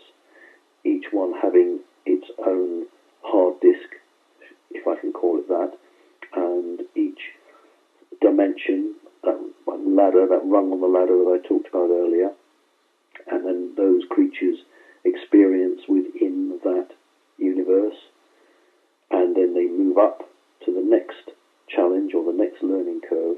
And so all of these are opportunities for sentient creatures to develop and learn, or not, and to hopefully to attain something at the end of it. So if we're talking about flat Earth in that respect, then I'm actually very happy to go along with that. Okay. Let's see. There are cities, or at least a major city, from what I understand, in Kazakhstan, I think is how you say it. Yep. And I believe it's appeared actually, at least it's been depicted in various movies.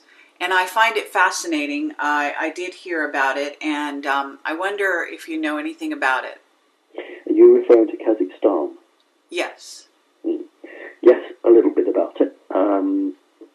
I understand that it's the periphery is guarded by not regular soldiers, but by units paid for by a corporation, who take orders not from traditional government, but from very elite beings. It's one of the very sensitive topics that's being discussed at the moment, Kerry. So if you don't mind, I'll just actually, one of the very few times where I'll refuse to answer one of the questions, simply because at the moment it's I'm not sure either way how it's going to go. So I'm sorry to do that. I really don't like doing that. That's okay. It's just I have my attention on it. I know it's a hot topic, and it is. Okay. But at the moment it's up in the air at the moment for grabs. Let's put it like that. Okay. Okay. I'm just skimming this to see if, okay, CERN and changing timelines. You are saying that it's being interfered with, but would you say that device was working or being used to try to change the timeline so that it would go to the one in which the New World Order was sort of in charge in a bigger way than they already are? Sure. Yeah. The CERN device was built for a number of purposes. Like many things of that level of technology, it can be used for good or for ill. But of course, there's money in ill, and doesn't seem to want to do anything good with these things. As a weapon, it has the capability, and you will find this, or your listeners may find this interesting, it has the capability of firing the most incredible energy beam, which could strike a very large object, like a planet, or something like that, coming towards the Earth, and potentially disintegrate it or deflect it. That's one possibility of it. The other possibility was literally something that could be used to attack other countries. But the main use at that timeline, which was 3 or 4 years ago, was to change the pattern of energies that were going to occur on the 21st of December 2012, but in fact actually 2 days either side of that, although they made a peak on the 21st, where those energies were at such a level as it significantly and irrevocably changed the pattern of human development.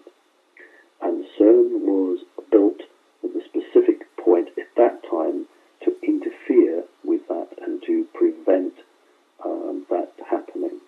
Another possibility for it, from they saw it, was to maintain the stability of a very important portal. Call it a wormhole, call it whatever you want. But if you can imagine a coal mine that's very old, and you have a tunnel under it, in a traditional 3D sense, you get wooden props, and you build struts and you prop up your tunnel, and from time to time a bit of tunnel collapses and you have to rush back with more wood and prop it up. Well,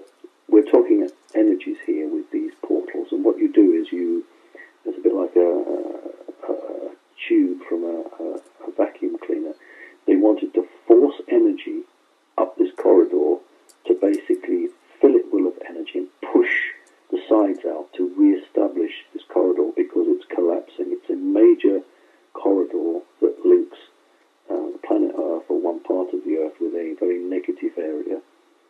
And by 2017, this will collapse, it will dissipate, and there will be no more toing and froing through this particular portal. So the device was also designed to push energy up this and to re-establish this portal so that negatives could be once again resupplied. And it was for these joint reasons that 4 years ago I brought it to the attention of anyone who would listen to me and warned about it. And since then there have been a number of unexplained failings of the device. The machine has failed to operate on a number of occasions, and sometimes crucially so, which has been for the benefit of mankind. Very interesting. Okay. Some people have told me that Aleister Crowley is still alive on the planet at this time. And I am aware of a technique that the Nazis have for reverse aging. Do you know anything about that? Have you heard anything about that? I have.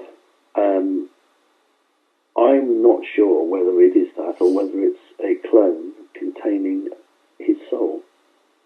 That's the only thing that I'm not clear on, whether it was the real physical body, or whether it was an element that was reconstituted. But yes, there are certain people like that their souls are considered so important, and the bloodline is considered so important that they are not. It's not considered right that they should reincarnate in a child's body and then redevelop.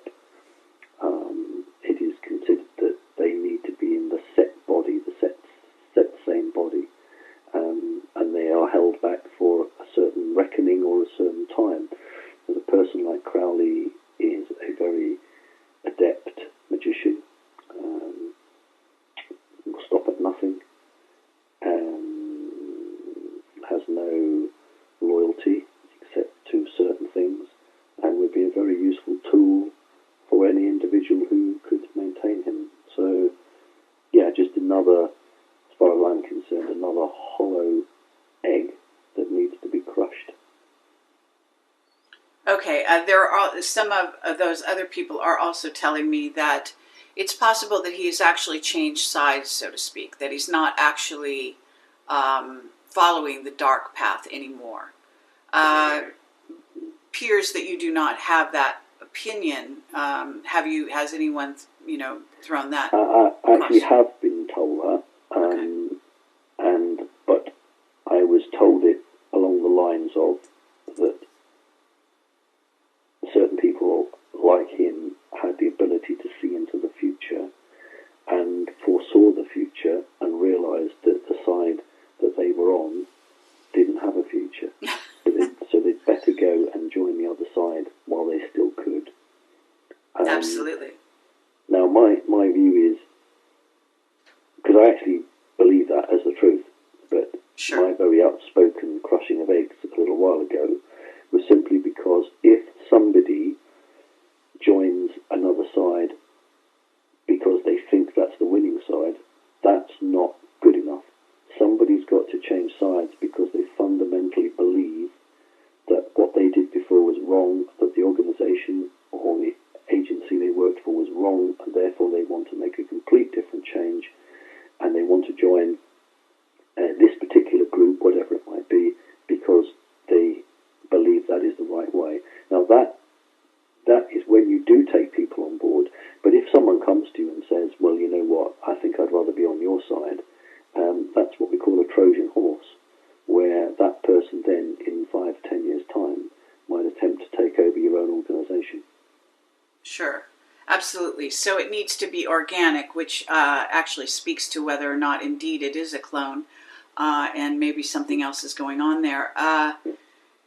Very interesting.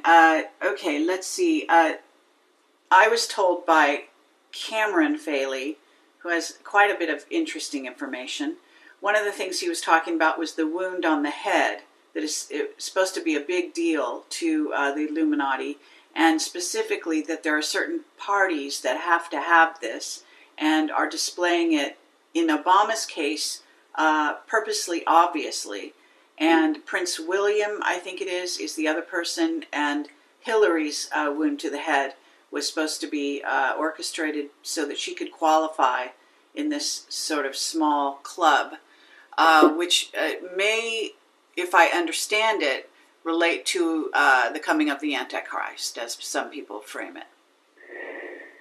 Interestingly enough, often we get glimpses either in the movies or in literature, and in many cases the individuals who come forward with their works are not aware what they're doing. Sometimes they are, sometimes they're fed information by secret organizations and they then disseminate that through whatever medium they can.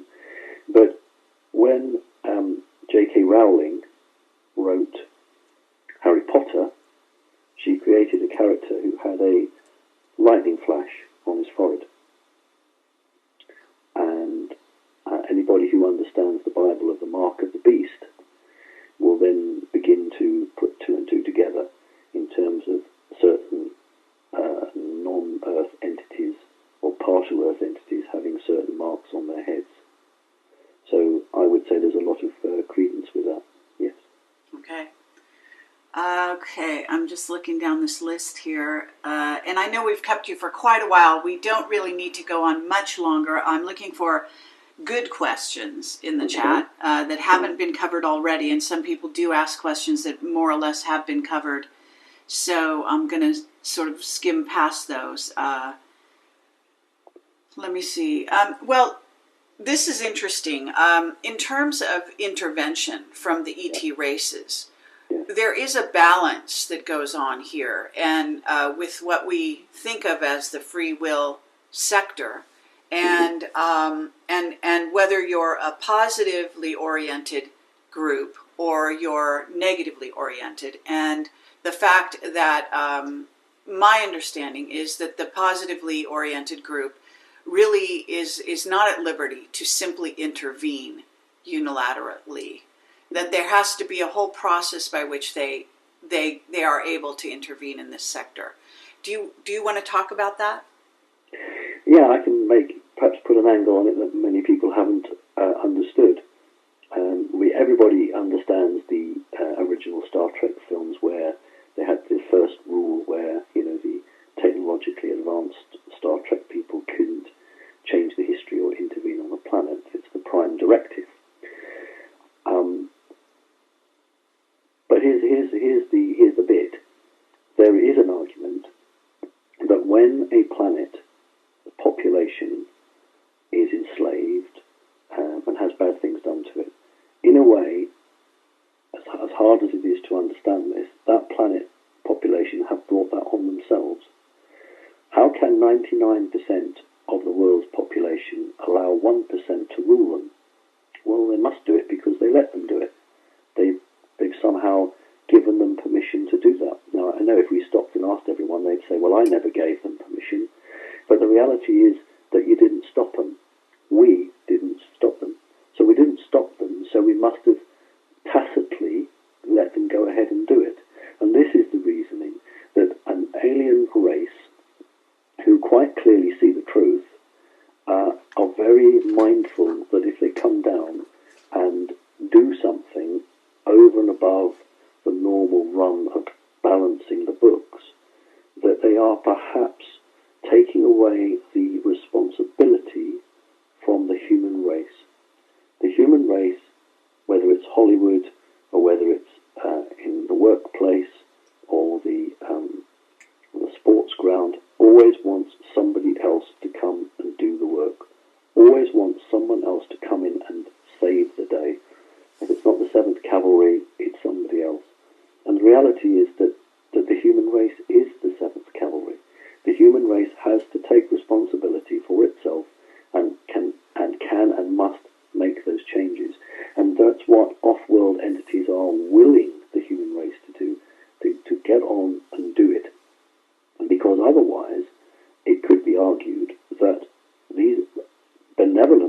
countries are acting against the wishes of humankind. If 99% of the world's population allow 1% to rule the planet, how can an off-world organization come down and say to the 99, well, we're going to throw these people off? And that's a very, very deep and complex argument, which these creatures understand very clearly. And that is actually one of the major reasons why there isn't a massive intervention in front of everybody's eyes. That's why it's all been done covertly at the moment. Great. Okay, thank you.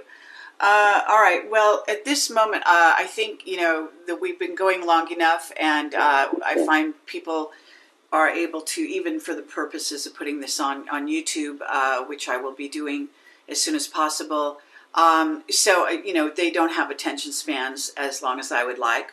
The stats, call it what you will, tell us this. So I do want to draw this to a close now, and I want to thank you so much for joining us, for braving the situation that you were faced with, and I'm glad that whatever forces out there have been with us. The force has been with us, so to speak, if you want to call it that, to allow this to proceed, and that people have been able to listen and hear what you have to say.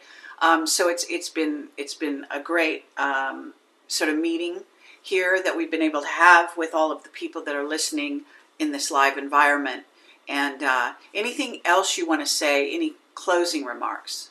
I just welcome people to come and visit me at my website. It's simonparks.org.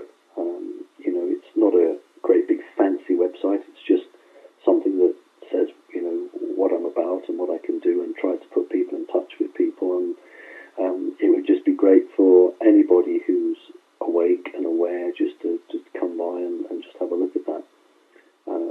I really want people to connect. I think there's strength in numbers. If you network with people, there is a possibility at some time in the future the World Wide Web will be taken down.